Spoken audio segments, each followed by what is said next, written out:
the buildings had collapsed around us. I knew that there would be evacuations. I knew people had died. And I knew that we weren't going to be on holiday anymore, put it like that.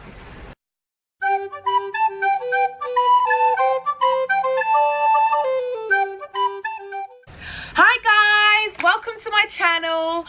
Today I want to talk to you about my experience in Kos in 2017 earthquake. The earthquake in Kos. I was discussing this with my family the other day because obviously they got the phone call while I was out there. And it is a story and a half, but I just wanted to, I wanted to share it with you.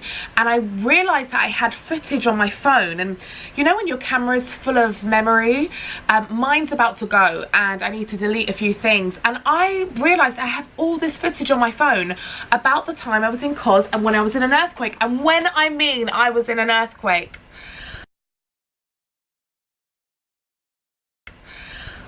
I was holding onto a lamppost for dear life.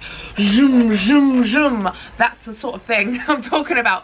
I came out with bruises. I came out with cuts. It was absolutely insane, and I will show you in the footage. But first of all, I just want to explain to you a bit of the background. So really quickly, first thing, me and Gino had got back together. We originally were together from the age of 18, 19. We split up and we got back together in 2016. We decided we wanted to go on our first holiday together since getting back together, which had been, you know, 2.5 years apart, and we would just missed each other so much and we just were desperate to get away. So we booked a last minute holiday to Greece, Kos. Now, if anyone knows me, they know that I love everything about Greece. The Greek people, first of all, they're the best people in the world. The food, the music, the islands, the sun, the everything about Greece is, for me, if I can't afford to go to the Caribbean, which is where my dad's family are from, I go to Greece because it is amazing. Also Cyprus. So anyway, we were in Kos and we had an amazing time. We'd been there for 3 days. We'd gone to see historical sites like the historical, it was Kos Town, by the way, Kos Town. There's a harbour, you can go on boat trips. We hadn't gone on our boat trip.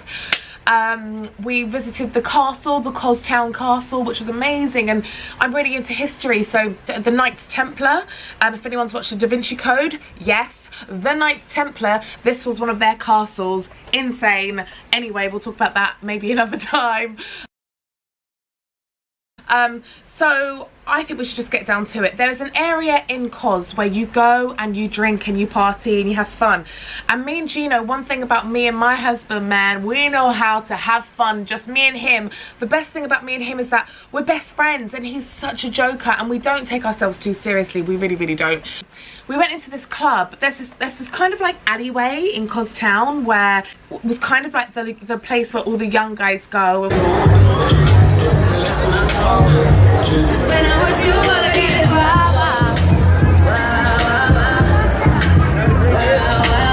So we went there a few times, and we just felt good, you know. Like, we had our cocktails. It was a free kind of they'd give you free drinks to kind of entice you in. So we were having a great time. We'd been there 2 nights before, and I think it was about 1 o'clock in the morning. And we'd run out of money. We'd gone to the cash point. We'd come back. We'd run out of money, and I turned around to him and I said, babe, I need some water. Let's go and get some water. Let's go and get something to eat. And then if we eat and we still feel like we want to stay out, we'll stay out. Let's have something to eat and kind of determine how we feel. So before that, actually, let me just add, me and Gino love to dance salsa. My husband is South American, so wherever we go, we dance salsa, or if there's any reggaeton on or anything, we love to dance. So what had happened is the DJ realized we had been dancing salsa together, just randomly in the corner and just getting down, man. And then he had enticed people to come in, and me and Gino were dancing, and we had got them dancing. So yeah, that was that, you'll see, that was good then, but it was bad, and you'll see why I say that, because we went to get food, which was literally 30 seconds walk from the bar we were in, and we were kind of right at the end of the alleyway where the crowds and crowds of young people were. You had to squeeze past, you know. This is a very much a touristy, magaloofed kind of you know, under 30s kind of place to go and drink, right? So we were there just kind of pushing past people like, let us out, we've had enough, we're gonna get food, kind of thing. And everyone's trying to drag you into the bars like, come on, one more drink, and you're like, no. Thank God we said no, because what happened is we went to the local shop, and as we were in the shop, we were talking to the shop owner because he had loads of Greek Orthodox kind of icons, like they're very spiritual, Christian there, and then he had loads of pictures of his family. Anyway, he'd been there for like 60 years, and we were talking, and as we were in the shop, it actually gives me chills down my spine. The whole shop just started moving left, right. It was absolutely insane. We were in the shop and I literally was like, oh, I forgot to mention, my husband is from Chile in South America. Now, I'm also a geologist. We'll do another story on that. But in Chile, Chileans have the most, they're the most seismic active country in the world. They are right on the middle of two tectonic plates. So he grew up in Chile, so he's used to, you know, an earthquake. The moment I was in the shop, I had no idea what was going on. It's like it was a movie. I'm thinking back to it and I feel like I was in a movie, but all I can say is we were in the shop and it went like, imagine like the floor is moving and you see everything moving, but your mind's not catching up. I'd never been in an earthquake before. Anyway, Gino clocks straight away what this is and he shouts earthquake or terremoto in Spanish. That means earthquake, and at that point I'm a bit drunk. I speak English. My first language is English, second language Spanish, and so I didn't clock what he was saying. And anyway, because I was so a light fell on me, and as the light fell on me, it like hit my arm, and then obviously everything was being thrown around. A big stack of like soft drink cans all fell on me one by one, and I was like on the floor trying to like gain, like, first of all, what the fuck is going on, and second of all, like, just trying to think. I was just trying to get myself out there. In the end I realized I had to get out of that shop, but I just remember Gino dragging me, and I was on my feet by this point, but he dragged me onto the street. It didn't end there. This was a 6.7, maybe even 7 earthquake. This is the biggest they've had in Kos Town, or Kos, the island, for 400 years. This was insane. The locals were screaming. That's how you know it's a bad earthquake, because the locals were screaming. So we get out the shop. I managed to get out the shop. And everyone's just screaming, but at this point it's deadly silent, and there's a lamppost. It's about that big off the ground, you know, like a mini lamppost, right? And I run to the lamppost, and I remember just holding on to this lamppost, and I was watching the pavement. It was so weird. It wasn't just going shh, shh, shh, shh. It's like it was going shh, shh, shh, but really fast, shh, shh, shh. Like, okay. Like that. I can't tell you how crazy it was. Gina was, I had managed to somehow throw myself over the road to this lamppost to try and hold on to it, and I wanted to get away from the buildings because we were on an alleyway, and I was just so worried the buildings were going to fall on us. All I remember is Gino standing in the street kind of surfing these like seismic waves. It was insane. I can't tell you how insane it was, but guess what? It gets worse. Oh God. So it stops. Okay, so this must have gone on for about, it was quite a long one, about 10 seconds, and believe it or not, like, even though it was 10 seconds long, it felt like it was 20 minutes. Like, your heart's racing, everyone starts moving again, because obviously it had been deadly silent. Everybody started moving again, and I remember seeing these Swedish young girls, really young girls, about 15, 16, run over to me, because obviously I'm a little bit older than the 16, 17-year-olds out there. They ran over to me, and I was like, are you okay? And they were like, oh, it was an earthquake. I was like, that was an earthquake. It's an earthquake, don't worry. Stay outdoors, do not go indoors, stay outdoors. Where was I? The girls came up to me, they were crying, I had to calm them down. Then I realized that the floor is filling with water. Yeah, a tsunami. Yeah, mini tsunami. But luckily what had happened was, because we were on we were on one street away from the port. We'd been on the port, we're partying by the port, but luckily the shop we'd walked to had been protected by maybe 5 houses, had protected us from the sea, and then we were in the shop here. So the water had flooded Kos Town, but for some reason our bit was like really low, so it came up to like your knees. But imagine if you had a child, if you were small, if you had pets, like this stuff was really dangerous, like really bad. By the moment the water came, it left. Like it came and it left. So we had an earthquake and a tsunami at once, and we're at this point, so many people are crying. I try and get my phone and I try and ring my mum, and she's not bloody picking up, and it's going through. So I ring my dad and I said, Dad, I don't know if I'll be able to get through to you after this. I need to let you know we've just been in a massive earthquake. I don't know what's going to happen, but let Mum know we're okay. Let Mum know we're okay, because I knew it was going to be, it was so big. Oh, the buildings around us had collapsed. Okay, that's how bad it was. You'll see in the videos that I post.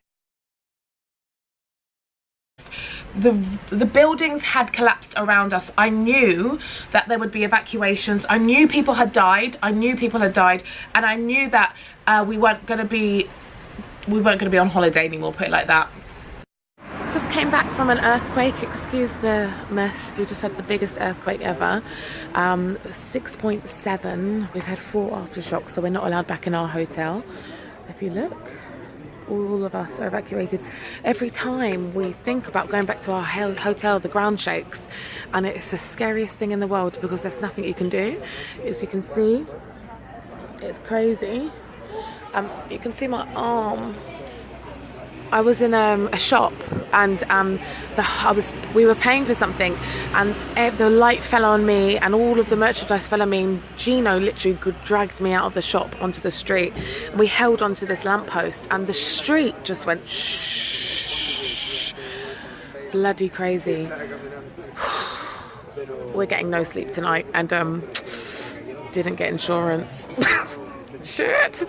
So we walked back to the hotel, and I realised that whatever I needed to do, I just needed to get my passport and my money. I didn't care about my clothes. I just wanted to get out of there, to be honest with you. It was just too much. Everything was just dangerous. It was a dangerous situation to be in. However, my husband is Chilean, and I had studied geology, and at that time I just finished a module on earthquakes. So I knew that.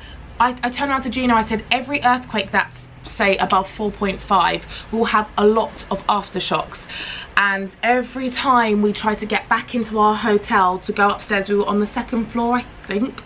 Every time we tried to get back up into our hotel, there was another earthquake, mini earthquake. It got bigger, they got smaller and smaller, so they started off quite big. But for instance, the second aftershock was, I think, a 6.3 or something. So we were having earthquake after earthquake that were just minimizing, and because really quickly in geology, an earthquake is tension that's built up in 2 tectonic plates, or a fracture, and when that breaks, it's kind of just, the tension just needs to kind of chill a little bit, and they're the aftershocks after the earthquake. So I knew that was going to happen because I just studied that. So, you know, in some ways it was really interesting, because hey, I'm living what I'm studying. And my husband, he was so cool. He was just like, babe, I grew up in Chile, this is okay. Like, people will have been injured, but hopefully everyone's okay. Oh, it gets worse. So that night, no one's allowed back into the hotel. The whole hotel evacuates to the pool. Everybody grabs a sunbed or sleeps on the floor if they weren't quick enough, and we all sleep outside. And while we're sleeping, all I remember is sleeping on the sunbed. I'll insert a picture.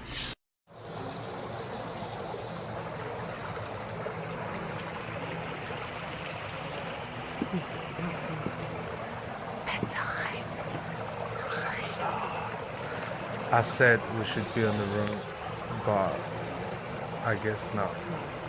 God damn it. All I remember is sleeping on the sunbed with Gino, and us just feeling these aftershocks. You're just like this in bed. It's like you're trying to sleep. You've just been through an earthquake. The pool turned green, so we couldn't go in the pool, but we did go back in the sea instead. The pool has turned green. This must be an earthquake thing. And this woman is not... There's a woman getting into the pool. It was like the most horrendous experience ever. And the worst thing was, I don't care, I'm going to say it. We booked through Thompson, and the rep did not even turn up. I was oh, I forgot to mention, I was injured. So because the light had fallen on me and the Coca-Cola had fallen on me and Gino had to grab me out, I had a really deep cut down my arm, and it was bleeding so much that we had to get like a plaster, because I thought first of all it was a scratch, and then it just kept bleeding. And you know, there's like, it's the last thing you want when there are mosquitoes around and it's hot and stuff. And also my leg, I hurt my leg. There were bruises everywhere. I needed medical attention, but there was no medical attention. And we had paid through Thompson, and the rep didn't turn up. So, we survived our earthquake. Look. Oh. Look. But we survived. I'm good though. I'm good. I'm not. Her first day, she can officially be called chilling now. She survived. We couldn't go home. We couldn't get out, and I don't remember anyone checking to see if we were okay or anything. But anyway, it gets worse because we had no rep that came to our hotel. We then for the rest of the week had to keep this flight. Like, nobody came to our hotel. I called and called Thompson. They weren't picking up. You couldn't get through to Thompson. Everyone was with Thompson on the island, or with their first choice, or there were loads of Swedish people and Norwegian people there, so they had their own reps, and they were with their own Thompson, TIU, I think their one is. Save the video for the main town. This hotel's being evacuated. There's structural damage, guys. I don't know if you can see.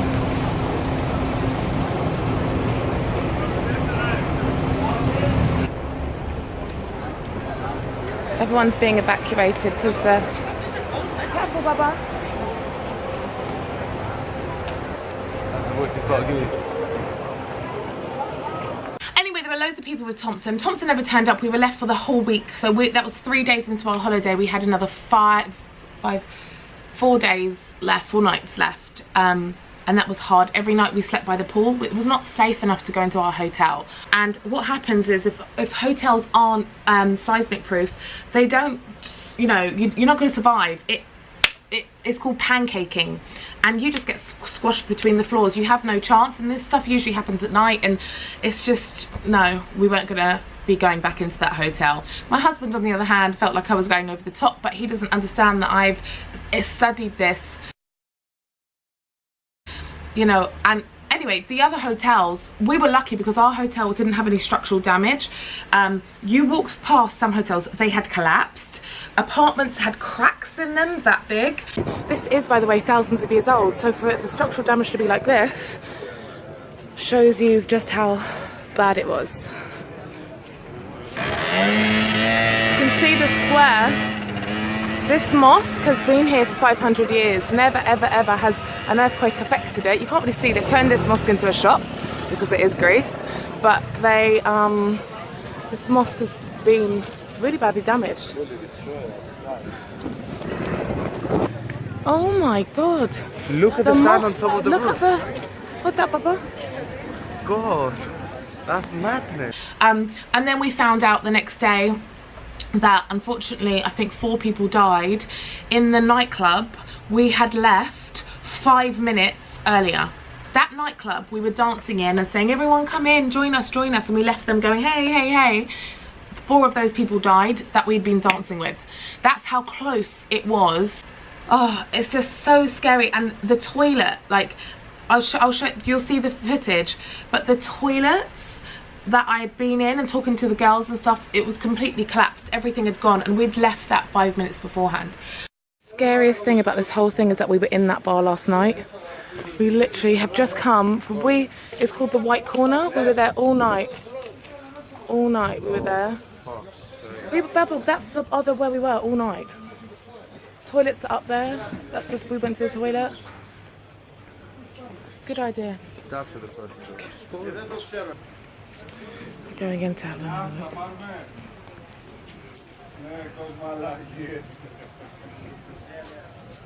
No, I'm sorry. The next day, I walk down the harbour and there are cracks about this big. You know, you can see the displacement in the earth. Boats can't dock. Look, boats can't dock. Can you see how the pavement's been raised? So the seismic angle, you can actually, from this, you can work out the seismic angle. All my geologist knows what I'm talking about. We've just had an exam on this. Can you see?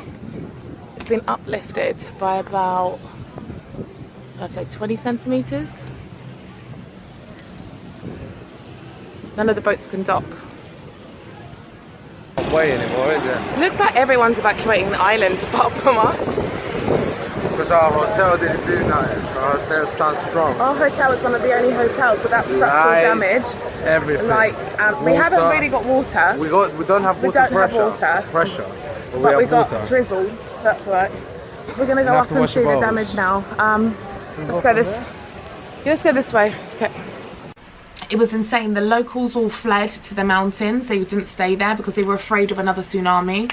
So that's when you know it's bad, when the locals flee.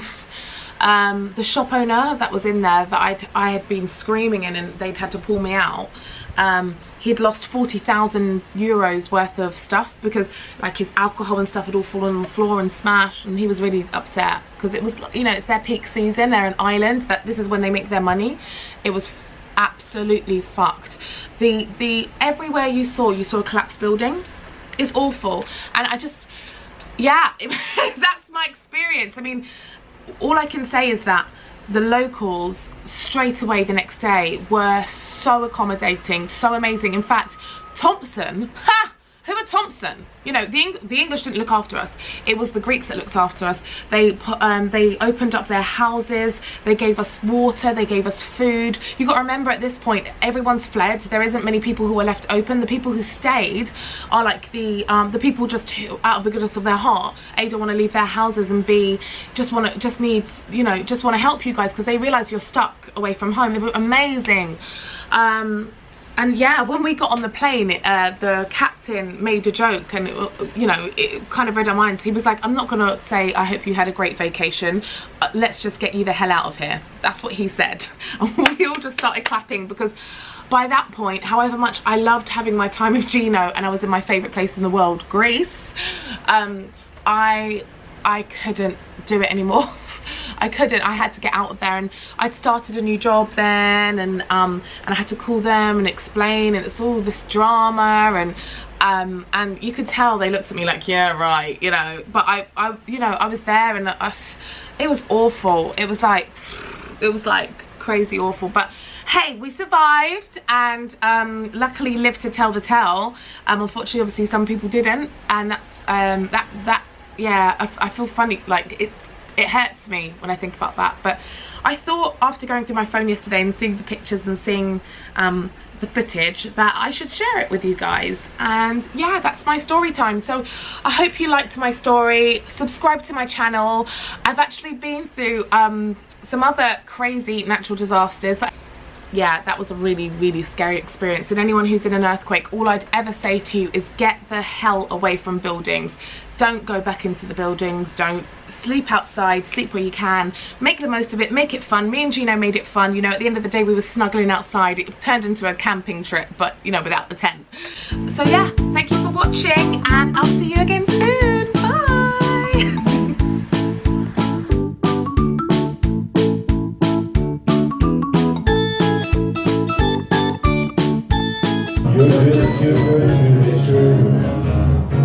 Can't take my eyes off of you. I don't know if I stand. There's so much else to compare. Live music and a Inside of you leaves me weak. There are no words left to speak. And if you feel like I feel, please let it know when it's real. They got chess It's too good to be true. They were playing chess earlier on. Can't take my eyes off of you.